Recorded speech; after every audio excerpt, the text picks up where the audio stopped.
얘들아 안녕? 야 오늘부터 너희들이 원하는 대로 반말로 수업한다. 그러니까 잘 듣고 기분 나빠하지 말고. 자, 오늘 공부할 내용은 이제 사회사 부분이야. 가장 사회사에서 가장 중요한 건, 자, 제일 중요한 건 신분제도지. 그래서 신분 질서에 대해서 살펴볼 것이고, 그 다음에 조선시대에는 어떻게 생활했는지 그 생활 모습에 대해서 공부를 할 거야. 자, 그러면 가장 먼저 뭘 공부를 해야 되느냐? 자, 학습 목표지? 자, 이거 가장 중요한 내용이 뭐냐 이거지. 자, 오늘 내용 중에서 가장 중요한 거. 자, 첫 번째. 자, 조선 후기에 신분제도가 동요한다. 동요한다라는 것은 뭐야? 흔들린다는 얘기지? 신분제도 원칙이 깨져가고 있는 거야. 그래서 이제 조선 후기에는 평등사회로 간다라는 거, 그거를 머릿속에 염두에 두고 수업을 들어보자. 자, 그 다음에 조선 후기에는 가족제도도 바뀌고, 특히 우리 이거 여성의 지위가 바뀌는데, 그 여성의 지위에서도 우리 공부를 하게 될 거야. 자, 이 두 가지를 중심으로 살펴본다. 자, 조선 전기보다는 조선 후기의 신분제도의 동요가 되는 양상, 그 다음에 가족제도, 여성의 지위, 이런 부분 꼭 강조해서 공부를 하도록 하자. 자, 이제 본격적으로 한번 수업에 들어가 볼까? 출발!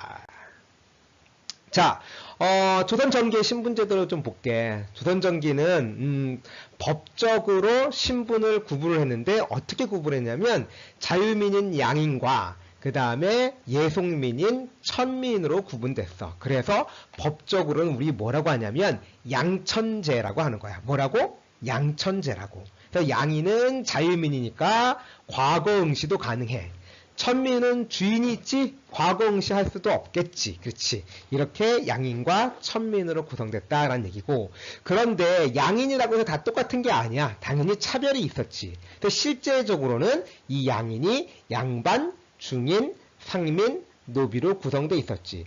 자, 가장 사회 지배계층은 당연히 양반이지 뭐. 원래 그 양반은 문반과 무반을 함께 일컬어서 부르는 말이었는데, 이것이 가족까지 포함을 하게 되면서 하나의 신분처럼 이제 정해졌던 것이지.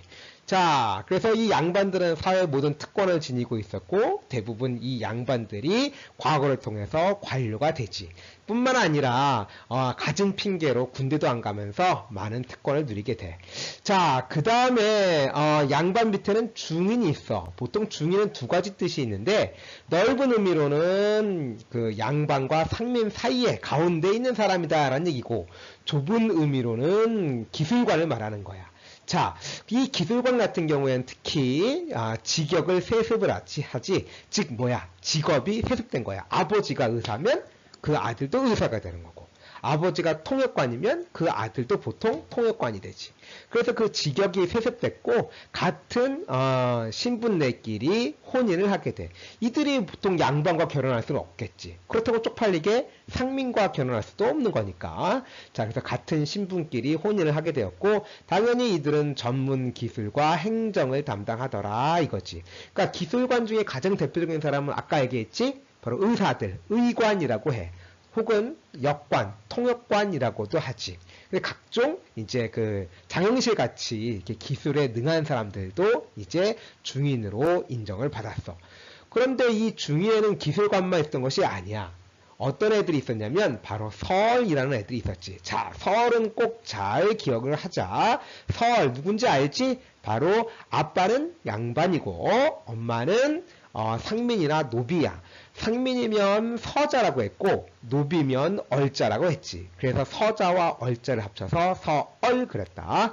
자, 그러니까 양반 첩의 자녀다라고 하는 것이고, 조선시대에는 이 첩의 자녀들에 대해서는 차별을 두었어. 예컨대 이들은 과거 중에서 문과에 응시할 수가 없지. 그러니까 무과나 아니면 이제 잡과 이런 데에만 응시할 수 있는 거야. 그래서 고위 관리가 될 수 없었어. 차별이 있었던 거지. 자, 그 다음에 이제 상민을 좀 보도록 할까? 상민은 보통 일반적으로 농민, 상인, 수공업자 이들을 말하는데, 이 상민 중에서 특별하게 신양역천이라는 애들이 있단다. 신양역천은 뭐야? 몸신자야. 그러니까 몸은 양인이야. 신분적으로는 양인인데 하는 일, 직업은 천하다라는 거지. 그래서 이런 애들이 어떤 애들이 있었냐면 수군, 그러니까 이제 오늘날 말하면 해군이지. 얘네들이 되게 힘들었대. 수군하고 그 다음에 조례, 그러니까 관청의 자벽을 담당하는 사람들. 그 다음에 이제 포졸들 있지? 우리 나장이라 그래서 이제 그 오늘날 경찰의 업무를 하는 애들, 걔네들이 또 무지하게 힘들었다는 거야. 그 다음에 뭐 봉수대에서 일하는 애들, 그 다음에 뭐 조운이라고 해서 세금 운반하는 것들 있잖아. 그러니까 무거운 곡식 같은 거 운반해야 되니까 무지하게 힘들었겠지. 그러니까 이런 것들은, 이런 것을 담당하는 사람들은 신분적으로는 양인이었지만 그 하는 일은 천했다. 그래서 신양역천이라고 부르기도 했단다. 자, 그럼 마지막으로 우리 천민 볼 텐데, 천민의 대다수는 누구야? 당연히 노비지. 자, 노비는 주인이 있는 애들이지. 자, 노비에 대해서 조금 더 좀 알아보도록 하자. 자, 노비는 일단 재산이야. 사람이 아니면 이다지. 그래서 재산이니까 매매가 가능하지. 그 다음에 상속도 가능하고 줄 수도 있어. 그러니까 거의 인간 취급을 못 받는 거야. 그러니까 매매, 상속, 증여의 대상이었고, 자, 그 다음에 일천즉천이란 말이 있어. 야, 이게 무슨 말이냐면 부모 중에 한 명이 천민이면 곧 그 자식은 무조건 천민이라는 거야. 자, 이러한 원칙이 적용됐고 노비들 생활 아주 힘들었겠지. 자, 그 노비 중에는 주인이 누구냐에 따라서 공노비와 사노비로 구분이 돼. 공노비는 그 주인이 국가라든가 관청인 경우가 되는 거고, 사노비는 일단 개인이 되는 거야. 그럼 또 얘네들도 또 사실은 외고노비와 솔고노비로 구분되는데, 외고노비는 외자. 그렇지, 바깥 외자야. 그러니까 주인과 따로 살아. 주인과 따로 살면서 정해진 몸값만 납부하는 거지. 그리고 솔고노비라고 있는데, 여기서 말하는 솔자는 거느릴 솔자야. 즉 주인이 거느린다는 얘기지. 그래서 주인과 함께 살면서 주인집에서 허드렛 일 하는 애들, 마당새 같은 애들 있잖아. 그런 애들이 이제 솔고노비다라고 얘기를 했어. 자, 이렇게 조선 전기는 신분제도가 이렇게 정해져 있었는데, 자, 조선 후기에는 이 신분제도가 흔들리게 되는데 어떻게 흔들리는지 한번 보자. 자, 조선 후기의 신분제도의 동요야. 자, 양반, 얘네들은 우리 공부했지. 조선 후기에 붕당 정치가 변질되면서 양반들끼리 엄청 싸우잖아. 그러다 보니까 중앙에서 계속적으로 권력을 가지고 있던 사람들은 권반이라고 불렀고, 향촌사회로 쫓겨난 애들은 향반이라고 불렀어. 그런데 이 향반들은 그래도 나름대로 지방에서 자기 토지도 갖고 있어서 나름대로 행세를 할 수 있는 애들이 향반이야. 그런데 오랫동안 과거에 진출하지 못하고 그런 사람들은 이제 먹고 살기가 어려워지겠지. 관리도 아니니까. 그러니까 먹고 살기 위해서 농사를 짓거나 혹은 수공업에 종사하거나 아니면 장사하는 애들도 생겼어. 그러니까 하는 일이 뭐야? 일반 평민과 다를 바가 없어졌잖아. 그런 애들을 뭐라고 불렀냐면 잔반이라고 불렀어. 잔반. 이거 부르면 항상 애들이 그 밥 먹을 때 급식 잔반이랑 구분하는데, 아무튼 쉽게 말하면 찌꺼기들이다 이렇게 보면 되겠지. 그 양반측이 분화하게 되니까 일반 몸은 양반인데 평민과 다를 바가 없어지니까 이제 보통 사람들이 양반을 그렇게 굽신굽신거리면서 우대하지는 않겠지. 점점 무시하게 되는 거야. 자, 그 다음에 우리 서얼 보자. 서얼은 양반의 자손이잖아. 그러니까 핏줄을 보면 혈통적으로는 양반의 피가 흐르는 거지. 그러니까 이 서얼들이 조선 후기에 이르게 되면 대규모 상소운동을 벌여. 아니, 나도 양반의 피가 흐르고 있는데 왜 우리는 차별을 받느냐 이거야. 그래서 대대적으로 상소운동을 전개해. 그래서 어떻게 되느냐, 영조와 정조 때 이런 서얼에 대한 차별이 많이 약해지는데, 특히 이 정조 때에는 규장각 검소관에 등용되는 애들이 있었어. 야, 규장각 정조 때 제일 중요한 정치기구 중 하나라고 했지. 그러한 중요한 부서에 등용되기도 했으니까 이 서얼들에 대한 차별이 많이 약해졌다 이렇게 보면 되는 거다. 자, 그 다음에 상민을 보자. 이 상민들, 우리 대부분은 농민들이잖아. 자, 농민 중에 우리 이양 모내기법이 실시가 되면서 분농층으로 성장하는 아이들 있다라고 했지. 꼭 기억해야지. 우리 저번에 배운 거야. 이 분홍들은 돈이 있으니까 야, 드디어 양반 신분을 사. 그것이 뭐냐면 공명첩이야. 자, 공명첩이 뭐냐? 자, 사진을 한번 볼까? 자, 공명첩은 이름이 비어있는 첩이야. 자, 여기 보면 교지 이렇게 써 있고 이름이 비어 있어. 그래서 가선대부 이렇게 임명한다는 얘기지. 여기서 보면 벼슬이 부호군이야. 그래서 즉석에서 이름을 써주기 위해서 벼슬을 받는 사람의 이름을 비워두었다. 그러니까 뭐야? 이 공명첩을 돈 주고 사는 거지. 왜 그러면 국가에서는 이것을 발행했겠어? 그렇지. 국가에서는 재정이 어려웠던 거야. 그러니까 이 재정을 확보하기 위해서 부자인 농민들에게 공명첩을 팔아서 재정을 확보하는 거지. 그러면 이 농민들은 공명첩을 샀으니까 벼슬을 받았으니까 뭐가 되는 거야?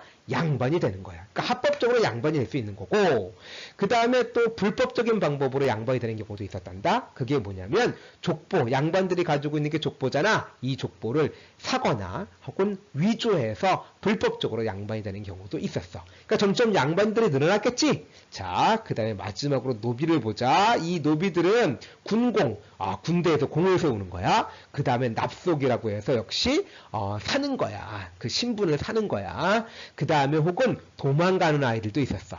그래서 이런 군공이라든가 납속, 도망 등으로 신분을 상승시켜 나가. 게다가 원래 노비는 일천, 즉천, 그래서 부모 중에 한쪽이 노비이면 곧 그 자식들은 노비라고 했지. 그런데 조선 후기에는 이 노비 종목법이 실시가 돼. 노비는 종자, 딸의 종자, 어미 모자야. 어머니의 신분을 따라. 그러니까 엄마가 양인이면 그 자식들은 노비가 아니라 양인이 되는 거지. 알겠지? 그러니까 노비들의 숫자가 줄어들겠지? 자, 그 다음에 1801년 순조 때는 국가가 거느리고 있는 공노비를 해방을 했어. 왜 했겠어? 노비들은 세금 안 냈을 거 아니야. 근데 이 노비들을 해방을 시키면 얘네들이 양이 되니까 국가에 세금 내겠지? 그래서 이제 국가 재정을 확보한다라는 그러한 명목으로 공노비를 해방했단다. 그럼 당연히 노비가 줄어들겠지? 자, 그래서 어떤 결과를 가져오느냐? 자, 이 그래프 보자. 숙종 때는, 이거 헷갈리네, 이거. 그지? 잘 봐봐. 숙종 때는 양반의 숫자가 한 10% 정도밖에 안 됐어. 대부분은 상민이었지. 그리고 노비도 30%가 넘게 있는 거야. 그런데 시간이 흘러서 철종 때를 보자. 야, 양반들의 숫자가 거의 70%야. 양반이 70%라는 얘기는 뭐야? 개나 소나 다 양반이란 얘기지. 그러니까 이런 신분제도는 이제 점점 의미가 없어지는 거야. 게다가 상민의 숫자도 이제 30% 정도로 줄지 노비 숫자 엄청 줄잖아. 그러니까 결과적으로 양반의 숫자는 늘어나고 상민과 노비 수는 감소하게 된다. 양반의 숫자가 증가하니까 양반의 권위는 당연히 어떻게 되겠어? 하락하지. 알겠지? 이렇게 신분제도가 동요되면서 점차 어떻게 평등사회로 나간다라는 것을 알아두면 되겠어. 자, 마지막으로 조선시대 생활 모습의 변화를 보자. 자, 조선 전기까지만 해도 부계, 즉 아버지 쪽과 그 다음에 어머니 쪽이 함께 중시되었고 상속을 할 때도 아들, 딸 구분하지 않고 똑같이 나눠주었어. 그 다음에 봉사라는 것은 뭐냐면 제사를 지내는 거야. 그 제사도 뭐냐면 아들과 딸이 윤회 돌아가면서 제사를 지내도록 했어. 그러니까 남자 여자의 차이는 별로 없는 거지 아들 딸의 차이가 별로 없는 거야. 그런데 이 17세기 이후에는 전부 다 어떻게 바뀌느냐, 남성 중심의 사회로 바뀌어. 그러다 보니까 외가보다는, 즉 모계보다는 부계가 중시가 돼. 그리고 이제 상속이라든가 제사도 누구만 지내게 되느냐, 장자만이 지내게 되는 거야. 알겠지? 장자만. 그러니까 차남도 차별을 많이 받아. 자, 그러다 보니까 딸만 있는 집도 있잖아. 딸만 있는 집은 제사도 지낼 수 없고 상속도 안 나겠지? 그러다 보니까 양자 제도가 일반화돼야 돼. 그렇지? 가족 중에서, 친족 중에서 남자, 아들을 데리고 와서 양자로 삼아버리는 거지. 그래서 이렇게 양자 제도가 일반화되더라. 결론은 뭐냐? 여성 중심의, 남녀가 거의 동등했었는데 이게 여성 중심의 사회로 바뀐다라는 거야. 그거 기억하도록 하자. 자, 혼인 형태를 볼게. 조선시대는 혼인 형태가 일부 일처제인데 점자 첩제가 시행이 돼. 일부 일처제지만 그러나 첩을 들 수 있었기 때문에 실제적으로는 일부 일처제라고 볼 수가 없지. 그러다 보니까 이제 설이라는 애들이 나타나게 됐지. 그러다 보니까 이 설에 대한 차별을 해서 재산 상속이라든가 제사를 지낼 때 설들은 권리가 거의 없거나 아니면 있다 하더라도 차별을 받았지.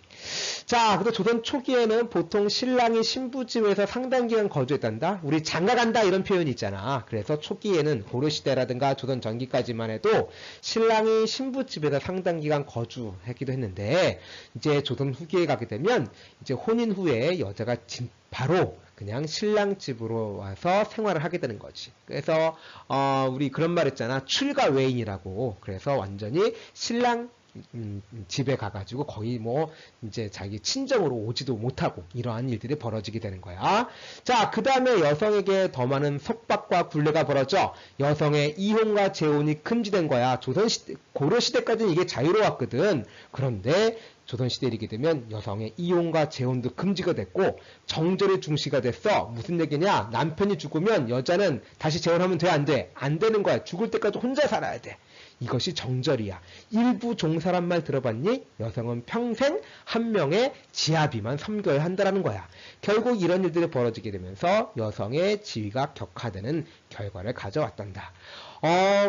내용은 별로 아닌데 내가 좀 세세하게 설명하다 보니까 우리 예림이가 좀 세세하게 설명해달라라고 해서 좀 설명하다 보니까 슬라이드는 얼마 안 되는데 시간은 벌써 15분이 지났네. 열심히 설명했으니까 잘 듣고 수업 시간에 만나자. 다시 한번 설명해 줄게. 공부 열심히 하고 수업 시간에 보자. 안녕.